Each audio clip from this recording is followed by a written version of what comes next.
Hello and welcome to another episode of Pet Parties. Now today we're going to be talking about a bearded dragon, and this one here is called Gobi. Now the first ever reptile that I ever had was Lizzie, and she too was a bearded dragon, and that's where my obsession with reptiles came from. If you look closely at one of our logos, you can see that in the background is a watermark of Lizzie. So bearded dragons are something that's quite close to my heart, and this bearded dragon Gobi has taken a key role in the parties that we do. Now we acquired Gobi about a year ago. He's about 5 years old. Now these are quite rough figures because his history isn't greatly known. One of the things that we can see from him, he's got the telltale signs of typical bearded dragon care. He's got some toes missing. He's got a bit of a kinky tail. That's called metabolic bone disorder or metabolic bone disease, and this is through incorrect husbandry. It's not something that we can correct, but we can certainly go forward and give him a better lifestyle than he's had previously. Now, bearded dragons aren't the kind of lizards that you can leave in a cage and just ignore. They do take quite a lot of looking after. So one of the big things with bearded dragons is their diet. They don't have an off switch. They will keep eating and eating and eating. So we have to monitor his diet very, very closely. So he has in the region of 20 crickets at feed time.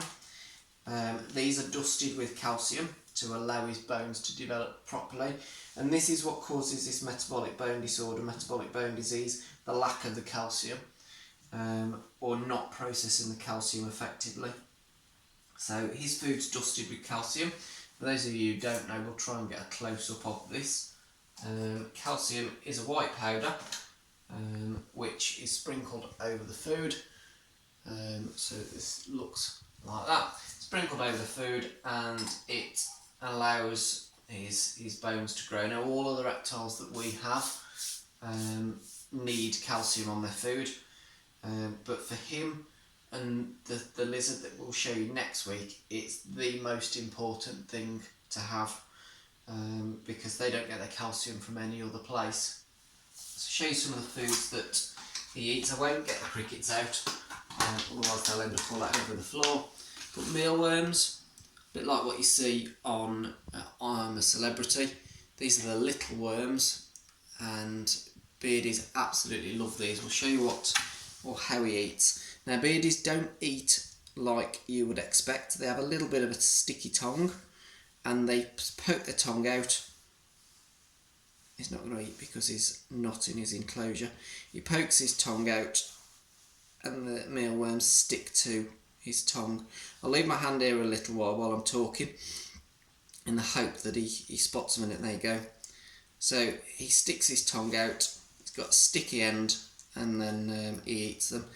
Now as you can see, he's not stopping, and if I put the box in front of him, he'll continue to eat and eat and eat. These guys have quite sharp teeth, so it's important that you don't put your fingers where they shouldn't go. So we don't encourage the children to feed any of the animals, to be fair, at parties, but particularly ones with teeth. The crested geckos we could probably get away with, but again, I wouldn't even risk those at a party. So bearded dragons absolutely love their food. They don't have an off switch. So as I say, looking after them, it's really important that you make sure you know how much they've eaten. So we offer food daily. They have vegetables. They're omnivorous, so they have vegetables daily, or at least they're offered vegetables. They have them in the bowl daily, and then every other day, every 3 days, they're offered mealworms, crickets, and things like these. And these are Mario worms. These are a little bit like sweets. They're not as bad for them as sweets are for us, but these are to be eaten less often than, say, crickets and mealworms. So just show you how he eats these, and he's more interested in the box than he is than what's in my hand. As you can see, these are a little bit bigger than the mealworms, take a little bit more chewing, but again, if I put that box in front of him, he would dig through it and eat every single one.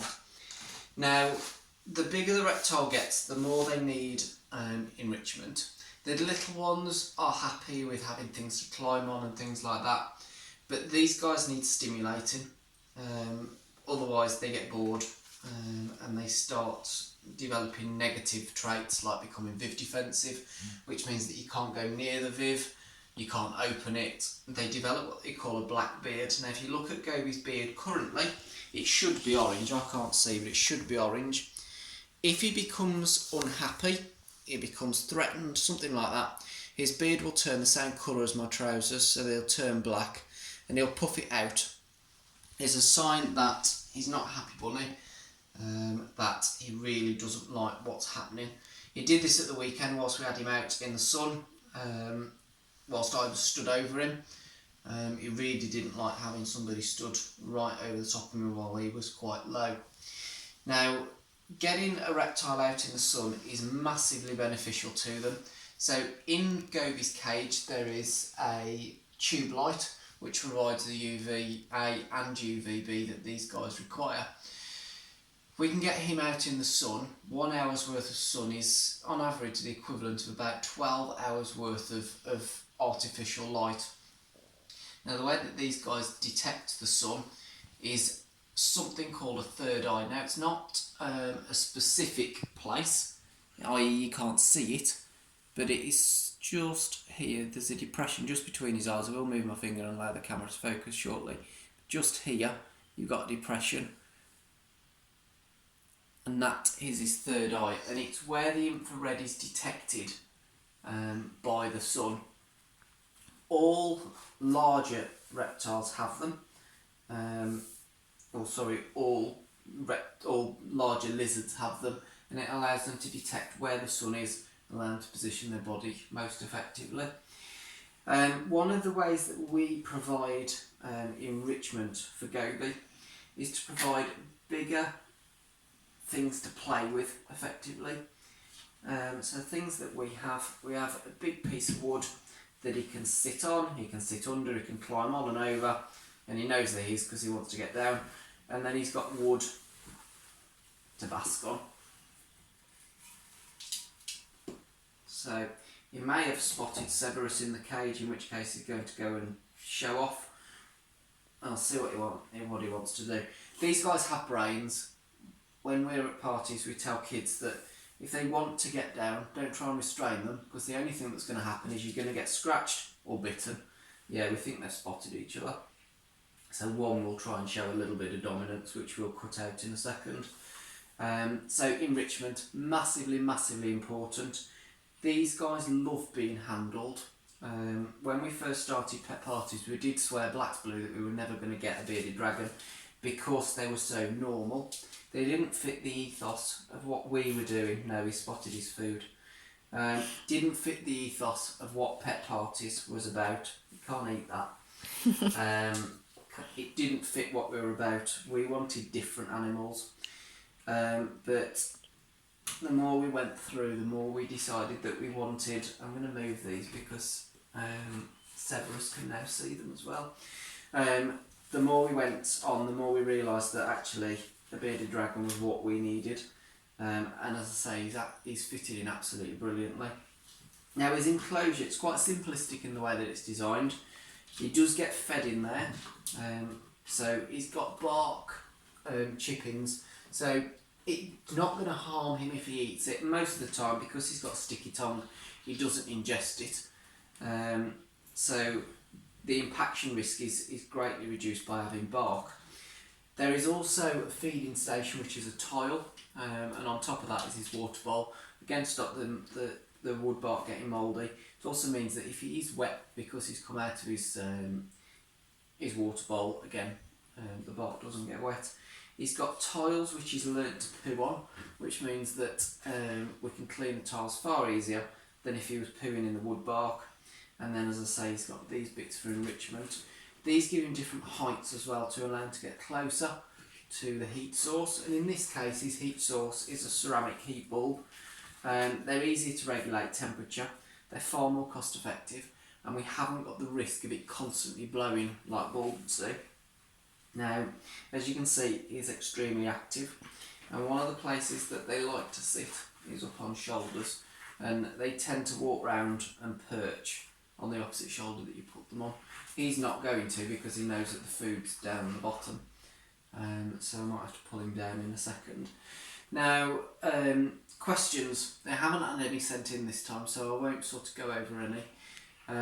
But if you guys want to send questions in for next week, the lizard, the penultimate animal that we're going to be doing is Severus, our boss monitor lizard. He is still a juvenile, he's not fully grown, but he's an absolutely massive character in pet parties. So for next week, send us in some questions about Severus. He's a Bossk monitor lizard, and we'll need these questions by 3 p.m. on Monday. As per, any questions, drop us a message on Pet Parties on our Facebook page, via email, or alternatively, if you drop us a call or a text, we can do what we need to do, and our phone number can be found on our page. So until next time, we'll say bye from Gobi and bye from me.